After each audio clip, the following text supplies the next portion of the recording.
Les M23 viennent de commettre un massacre sur le sol congolais, alerte l'armée congolaise.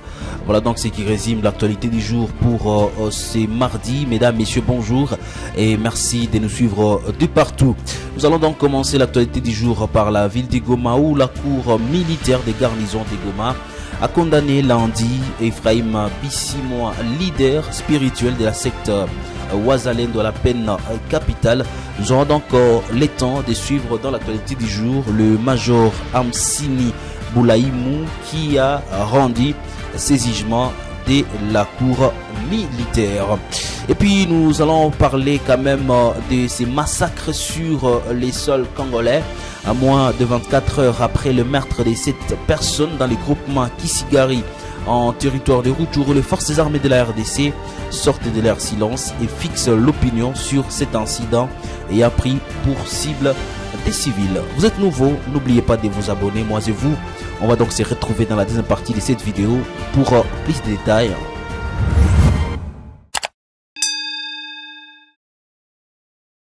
La cour militaire des garnisons de Goma a condamné lundi 9 octobre 2023 Ephraim Bissimoa, leader spirituel de la secte Wazalendo à la peine capitale. 63 adeptes ont été condamnés et 57 autres ont été acquittés selon l'avocat de victimes. Et le 30 août, vous le savez, la secte Uwezo Aneno avait appelé à une manifestation contre la MONUSCO et la force de l'EAC étouffée par l'armée. Au moins 57 civils ont été tués selon des sources officielles. Ici, je vous propose de suivre la lecture de cette condamnation. Voici les prévenus qui viennent d'être condamnés.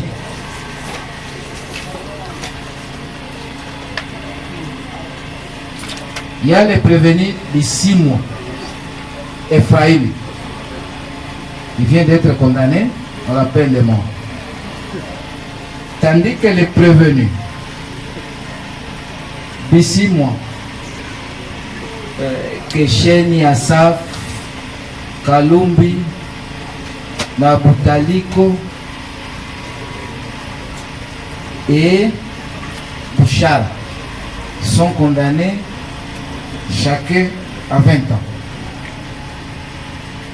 Pour les restes des prévenus, c'est-à-dire Amani Baleki, Amani Alerimana, Ayagirwe,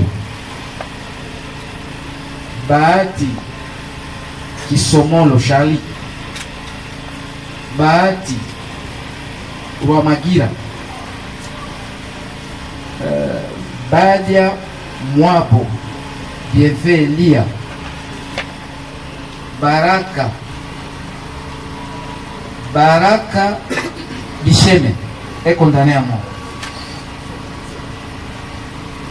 Le prévenu Baraka Ngezai aussi, condamné à 10 ans. Prévenu Baraka Kabeera à la peine de mort. Prévenu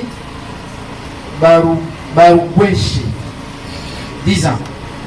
Prévenu Bazubafite, 10 ans. Prévenu Biringanine, 10 ans. Prévenu Bissimwa Mosolo lycien, 10 ans. Prévenu Bouvikane, 10 ans.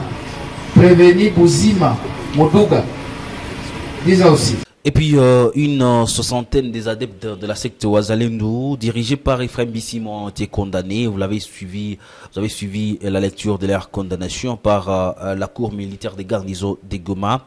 Des décisions qui ont fait réagir les acteurs sociopolitiques de la ville de Goma. Anciens militants de la lucha et aujourd'hui acteurs politiques au sein de la famille de Moïse Katumbi. Espoir Ngalouki estime que la justice n'a pas dit le droit et il pense que la justice a raté les coupables et a condamné les innocents. Espoir Ngalouki dit, je cite, dans ces pays, l'injustice est en train d'être utilisée au détriment de la population congolaise. La justice qui devrait être au service de la nation, aujourd'hui, cette justice vient d'être rendue contre le peuple congolais et contre les victimes. Les victimes d'hier sont malheureusement considérées comme des bourreaux.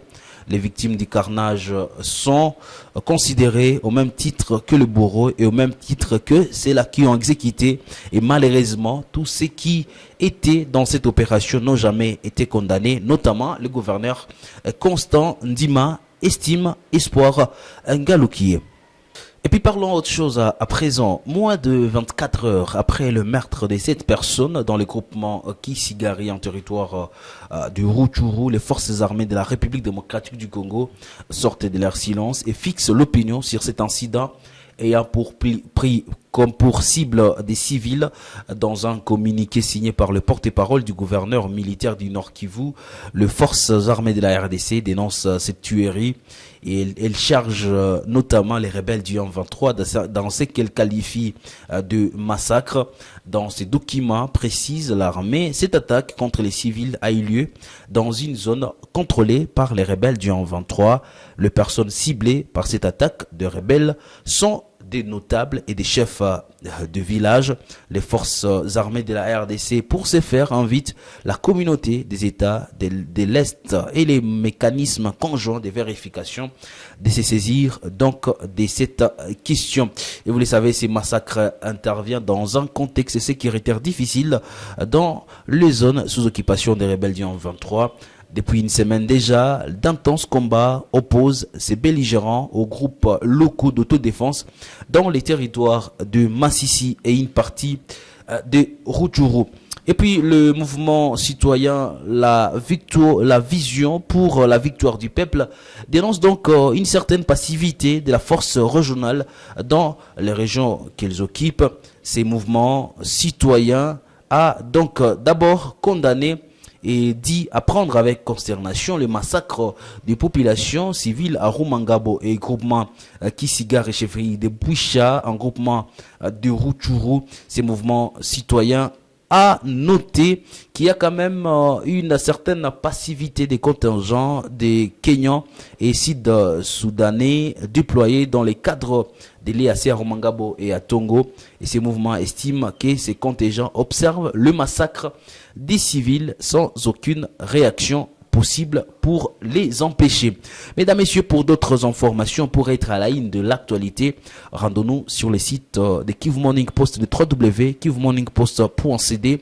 Blaise Bassabose va vous retrouver très prochainement pour un autre numéro. D'ici là, portez-vous bien.